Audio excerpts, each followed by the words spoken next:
Hi everyone, it's Dr. Ramani. Welcome back to this YouTube channel on narcissism, narcissistic relationships, healing from these relationships, and just making sense of them.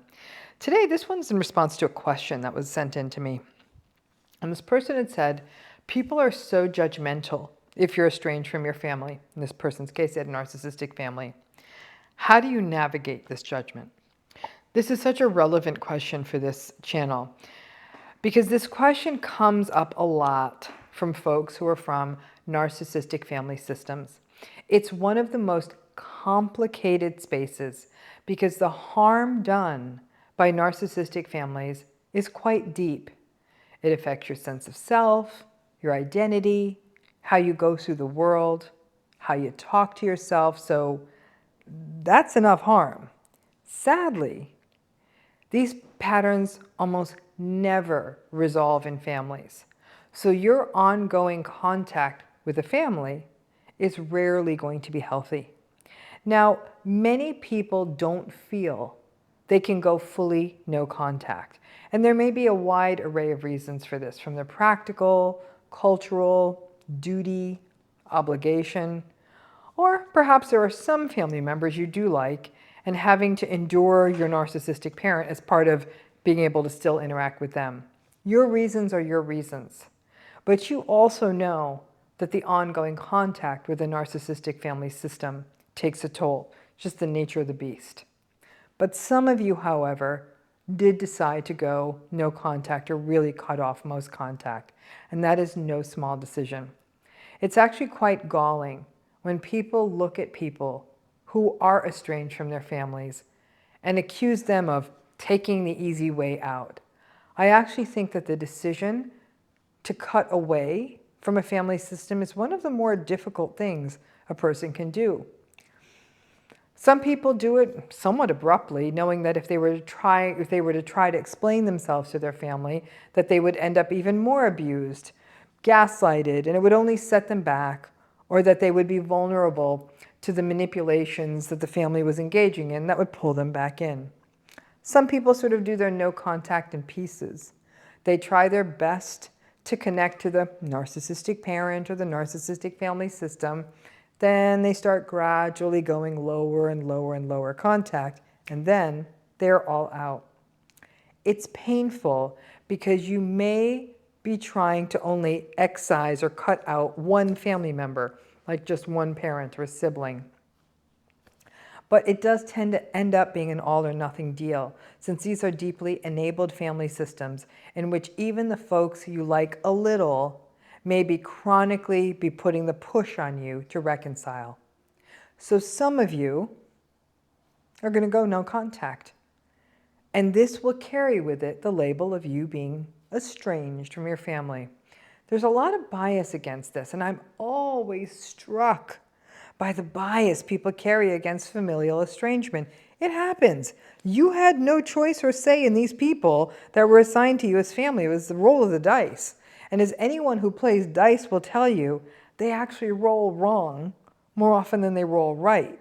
So if your luck didn't hold out and you are in a system that was rigid, harmful, manipulative, resistant to change, distancing yourself to protect yourself, to save yourself, is a difficult, but for many people a necessary choice.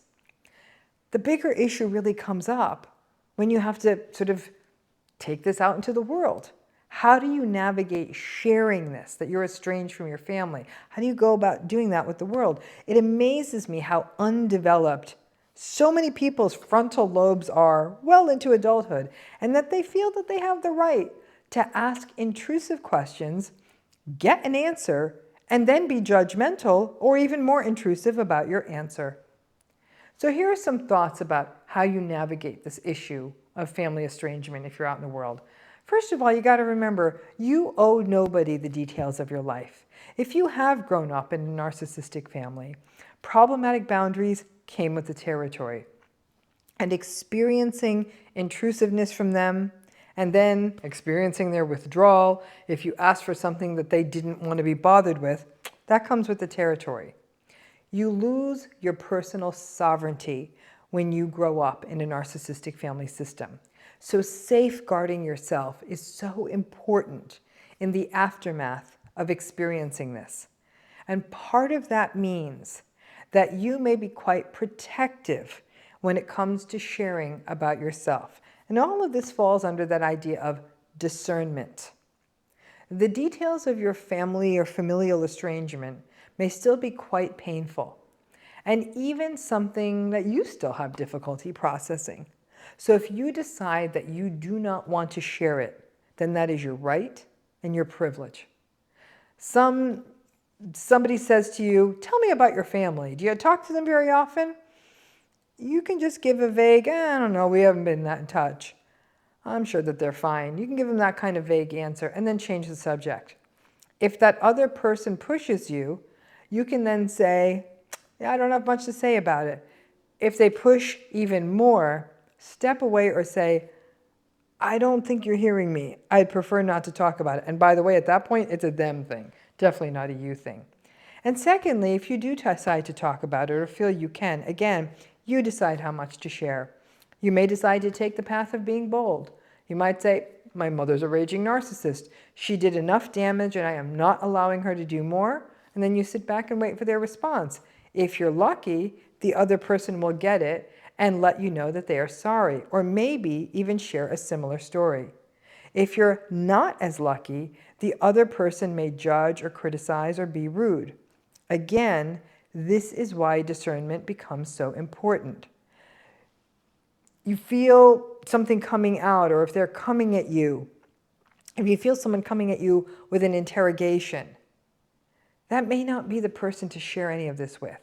If the person is asking vague questions and not demanding answers, or you're dealing with someone who's been empathic when you've dealt with them in the past, or even during your interaction with them, maybe you decide to tread in slowly on the topic.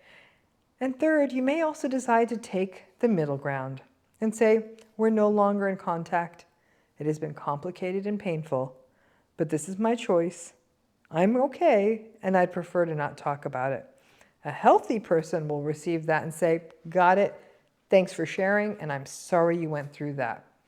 An intrusive, judgy person may say any number of things like, oh, come on, how bad could a family will be? Or my favorite is that they will tell you, you better be careful. You may regret that someday. Be careful. Ask yourself how you will feel when they die, as though you did not do this multiple times. Your estrangement, your history with your family is your business, nobody else's. And frankly, this experience and how other people receive it becomes a great litmus test. If someone hears about your experience of estrangement and is unable to hear it with respect, empathy, and compassion, they really are not someone who you keep close. A sort of keep them on the list of the need-to-know basis kind of person. And you also do not need to be the estrangement teacher. The judgmentalness, the intrusiveness, and the I have the answers arrogance of someone who critiques your difficult life and decision, that, again, is a reflection on them and their poor boundaries, and maybe even their toxicity.